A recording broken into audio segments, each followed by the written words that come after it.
News 360 this is సంధ్య. డీటెయిల్స్లోకి వెళ్లే ముందుగా హైడ్రా కమిషనర్ రంగనాథ్ మీడియాతో మాట్లాడుతున్నారు. లైవ్లో చూద్దాం. వేరువేరుగా చూడాల్సిన అంశాలు కాదు, రెండు కూడా ఇంటర్లింక్డ్ కాన్సెప్ట్సే. అంటే డిజాస్టర్ మేనేజ్మెంట్ అంటే విపత్తు నిర్వహణ, నెక్స్ట్ అసెట్ ప్రొటెక్షన్ అంటే ఆస్తుల పరిరక్షణ. అంటే ఆస్తులు అంటే ప్రభుత్వ ఆస్తుల పరిరక్షణ. సో ప్రభుత్వ ఆస్తుల పరిరక్షణ అంటే కనుక మనందరిది అనమాట. ఒక చెరువు, ఒక నాలా, లేకపోతే ఒక పబ్లిక్ ల్యాండ్, అదే గవర్నమెంట్ ల్యాండ్, ఆర్ ఒక పార్కు, ఆర్ లేఅవుట్లో ఓపెన్ స్పేసెస్ ఉంటాయి. ఆ లేఅవుట్లో ఓపెన్ స్పేస్ ఒక లైబ్రరీ కోసం, లేదా జిమ్ కోసం, లేదా ఒక క్లబ్ హౌస్ కోసం కేటాయించిన దాన్ని అసోసియేషన్ వాళ్ళు ఎవరో దాన్ని అమ్మటం చేస్తే కనుక దాన్ని కూడా పరిరక్షించే బాధ్యత కూడా హైడ్రాకి చాలా స్పష్టంగా ఇవ్వటం జరిగిందనమాట. ఇంతేకాకుండా ఇది మనకి అంటే ఇవన్నీ కూడా జీవోలో చాలా స్పష్టంగా మెన్షన్ చేయడం కూడా జరిగింది. దీన్ని మీ అందరికి కూడా ఇంతకుముందు పలు సందర్భాల్లో కూడా చెప్పడం కూడా జరిగింది. అయితే ఈ మధ్య అంటే మనం ఎందుకంటే ఈ సోషల్ మీడియాలో అంటే మెయిన్ స్ట్రీమ్ మీడియా ఎప్పుడు కూడా వాళ్ళ నుంచి పెద్ద సమస్య ఏమీ అనిపించలేదు కానీ, బట్ సోషల్ మీడియాలో చాలా సందర్భాల్లో కూడా హైడ్రా పైన తీవ్ర వ్యతిరేకత, లేకపోతే హైడ్రా యొక్క దీన్ని అంటే చాలామంది హైడ్రా బాధితులు ఉన్నారు అని చెప్పేసి కూడా ఈ విధంగా కూడా మనం చూస్తూ ఉన్నాం అనమాట. హైడ్రా బాధితులు అంటే కనుక మనం చూడాల్సింది ఆల్బర్ట్ ఐన్స్టైన్ ఒక ఫేమస్ కొటేషన్ ఉంటుంది అనమాట. ఏమంటాడంటే, world is a dangerous place to live, not because of those doing evil, but because of those vast majority who are silent and just watching అని చెప్పి అంటాడు. అంటే మీరు ప్రపంచం అనేది ఒక డేంజరస్ ప్లేస్ టు లివ్. ఎందుకు? దానికి మీరు అంటే నాట్ బికాస్ ఎవరో కొంతమంది దాంట్లో తప్పు చేస్తున్నారని కాదు, వాళ్ళు తప్పు చేసేవాళ్ళు అనేది కాదు, బట్ సైలెంట్ మెజారిటీ ఎవరైతే ఉన్నారో వాళ్ళు ఊరికనే దాన్ని బయట నుంచి చూస్తూ ఉంటారనమాట. చూస్తూ ఉన్న వాళ్ళ వల్ల నష్టం ఎక్కువ ఉంటుంది అనేది కూడా చాలా స్పష్టంగా ఆల్బర్ట్ ఐన్స్టైన్ కొటేషన్ మనందరం కూడా గుర్తు చేసుకోవాలి. రైట్, ఇప్పుడు దీంట్లో ఈ వ్యతిరేకత దీని గురించి మనం మాట్లాడుతున్నప్పుడు హైడ్రా మీ అందరూ చూశారు. ఫస్ట్లో ఇది కొంత ఇది ఇంపార్టెంట్ స్ట్రక్చర్స్ని డిమాలిష్ చేయగానే ఇది ఉన్నది అంత దానికి చాలా బ్రహ్మాండంగా చేస్తున్నారన్నారు.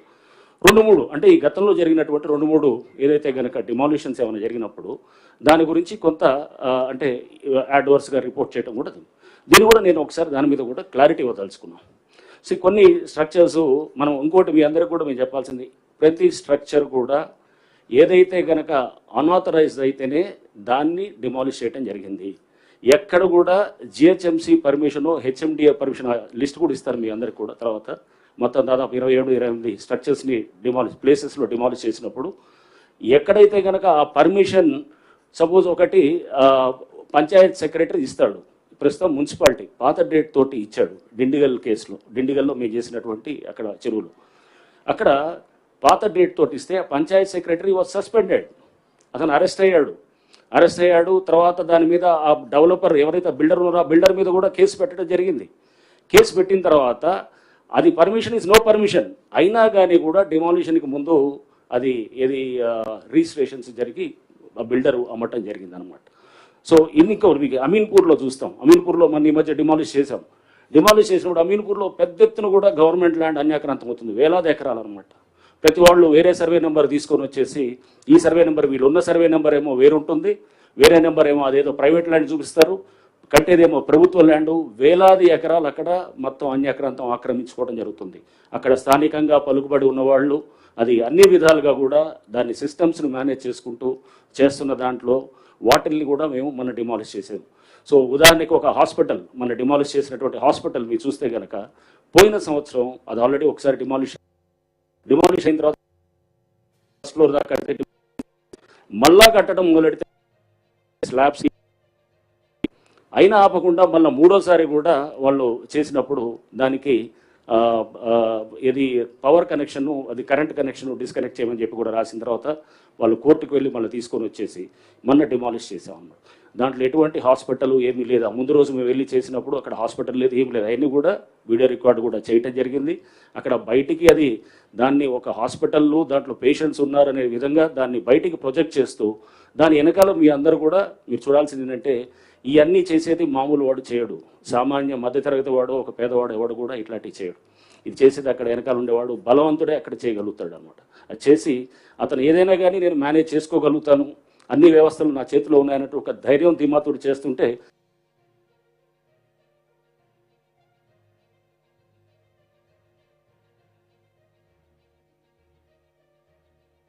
చూస్తే ఇంకా అక్కడ కూడా చాలా విల్లాస్ కూడా మనం డిమాలిష్ చేసాం. విల్లాస్ డిమాలిష్ చేసినప్పుడు ఆ విల్లాస్ డిమాలిషన్లో వచ్చినటువంటిది కూడా మనం చూస్తే కనుక అక్కడ ఆల్రెడీ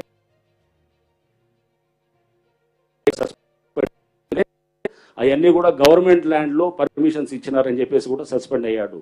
సస్పెండ్ అయిన తర్వాత రిజిస్ట్రేషన్ కూడా ఆపాలని చెప్పి కలెక్టర్ రాస్తే రిజిస్ట్రేషన్స్ కూడా ఆపేశారు.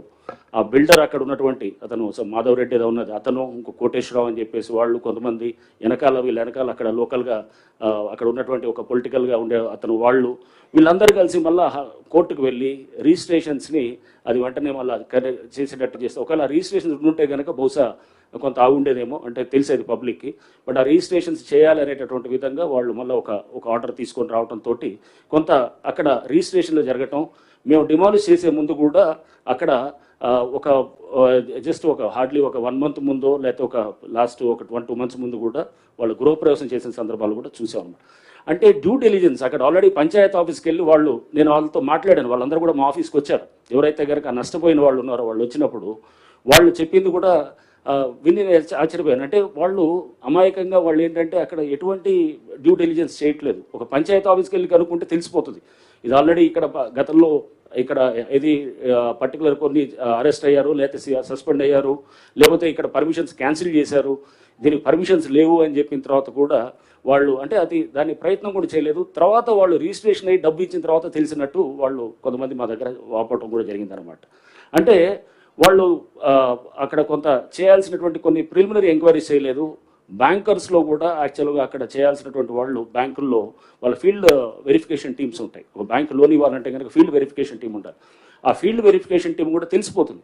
ఇప్పుడు నిన్న నాకు చెప్తున్నారు ఏది భువన్ అని చెప్పేసి మన ఎన్ఆర్ఎస్సి పోర్టల్లోకి వెళ్తే కనుక మనకి ఏ సర్వే నెంబర్లు ఉన్నా కూడా మనకు తెలిసిపోతుంది అన్నమాట. మీరు ఒకసారి వెళ్ళి మీ సర్వే నెంబర్ కట్టింది ఒక సర్వే నెంబరు, చూపించేది ఇంకో సర్వే నెంబర్ అన్నప్పుడు అక్కడికి వెళ్ళి నిల్చొని మనం చూసుకుంటే కనుక అక్కడ అసలు సర్వే నెంబర్ ఇదా కాదా అనేది కూడా చెక్ చేసుకోవచ్చు. లేకపోతే మినిమం అక్కడ ఒక ఆఫీసులు 2-3 ఆఫీసులు, ఎందుకంటే అక్కడ వ్యవస్థ అక్కడ యాక్ట్ చేస్తుంది. యాక్ట్ చేస్తూ వాళ్ళని సస్పెండ్ చేశారు. సస్పెండ్ చేసి వాళ్ళ మీద యాక్షన్ చేసి పర్మిషన్స్ క్యాన్సిల్ చేసిన తర్వాత కూడా అయినా కానీ కూడా అక్కడ వాళ్ళు పర్మిషన్స్ క్యాన్సిల్ చేసిన తర్వాత పంచాయతీలు పర్మిషన్స్, ఉదాహరణకి ఇది అమీన్పూర్ చెప్పాను కదా, ఇది విల్లాస్ మేము ఏదైతే తీసామో డిమాలిష్ చేసాము, పర్మిషన్స్ క్యాన్సిల్ చేసిన తర్వాత కూడా అతను ఆగకుండా పర్మిషన్స్ క్యాన్సిల్ చేసినా కానీ కూడా ఇంకా కన్స్ట్రక్షన్ చేస్తూ పోయారు.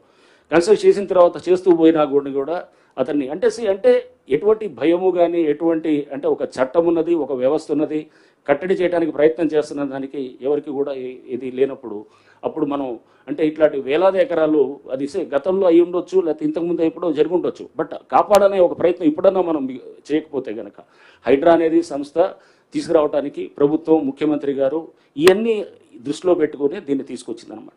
సో అందుకోసం హైడ్రా బాధితులు అని వీళ్ళని అంటే గనక హైడ్రా బాధితులు కాదు, మనం ఒకవేళ గనక ఇవన్నీ చేయకపోతే గనక సైలెంట్గా ఉన్న సిటీలో ఉన్న 1 కోటి మంది పైన వాళ్ళు రేపు మనం ఇదంతా వర్షం పడితే గనక మొత్తం మనం అంతా మునిగిపోయేది వీళ్ళు బాధితులు అవుతారు. సో వర్షాలు పడితే గనక మునిగిపోయేది వీళ్ళు, లేకపోతే ట్రాఫిక్ రద్దీ అయితే కనుక సైలెంట్గా భరించుకుంటూ వాళ్ళు గంటలు ట్రాఫిక్లో ఉండి ఇది ఇంతేలే అనుకొని మనం అనుకుంటూ పోయేటటువంటి వీళ్ళు బాధితులు అనమాట.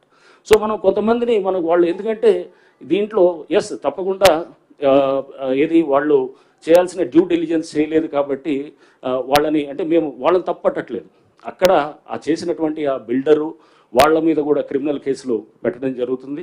ఆల్రెడీ కొన్ని చోట్ల జరిగింది, చేసాము, ఇంకా కొంత చేరిగే వాటిలో చేస్తున్నాం. అంటే ఇన్ఫర్మేషన్ అన్నీ కూడా తీసుకొని చేస్తూ దీంట్లో అంటే దయచేసి ఇది హైడ్రా దీని మీద వ్యతిరేకత అంటే దీన్ని కూడా చూపించేటప్పుడు అది ఓన్లీ కొంతమంది వాళ్ళ వెస్టర్న్ ఇంట్రెస్ట్లు సూట్ చేయడానికి కోసం చేస్తున్నది తప్పగానే అంటే అక్కడ బలవంతునితో మనం ఎదుర్కోవాలన్నప్పుడు వాళ్ళు న్యాచురల్గా రకరకాల పద్ధతులు చేస్తారు.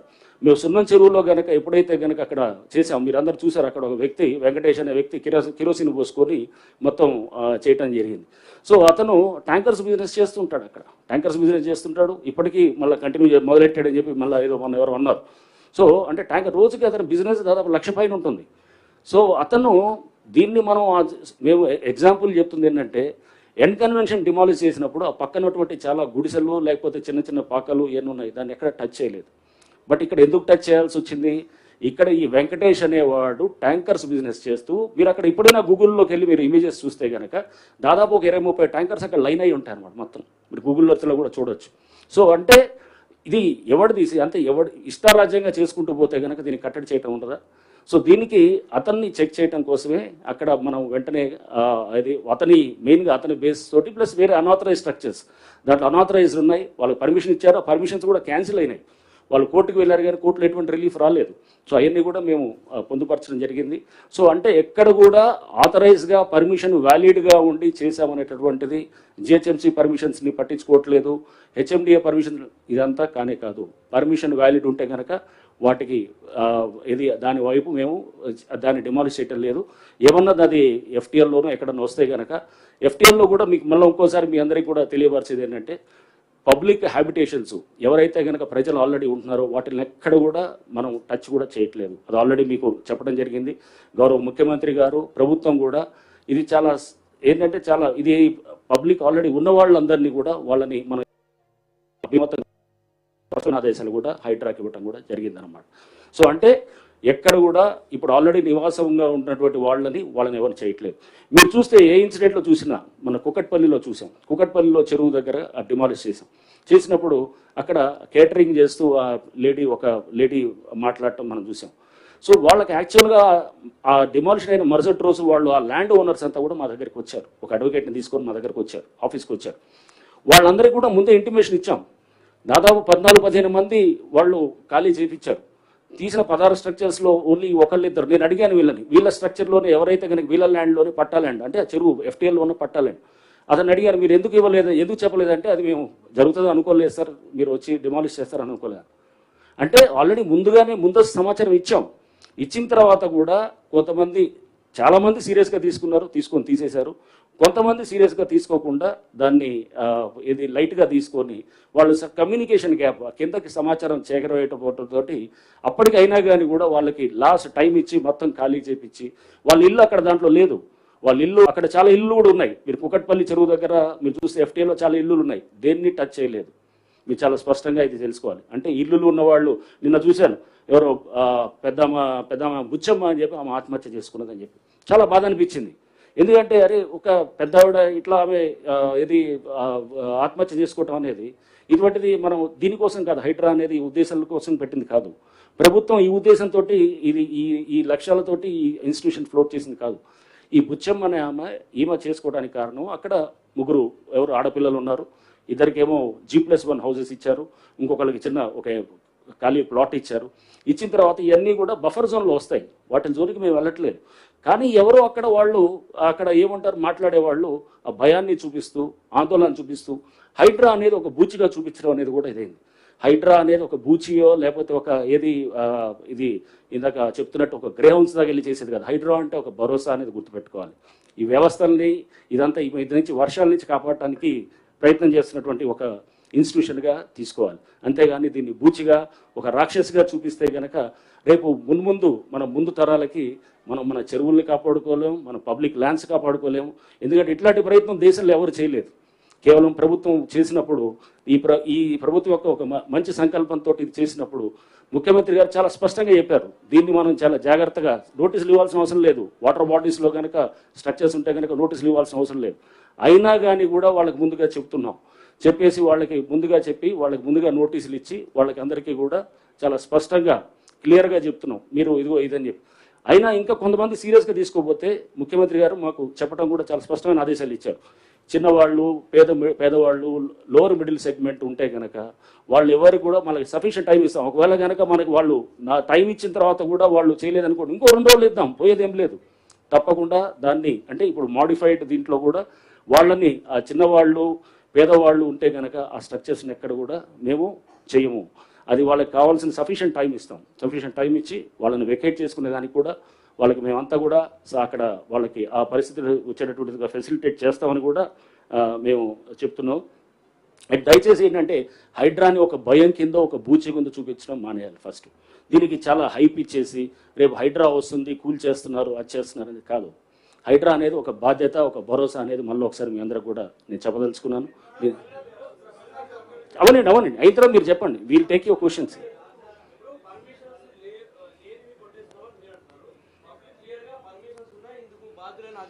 నేను అదే కదా మీకు చెప్పేది. మీకు ఇదే నేను అంటుంది.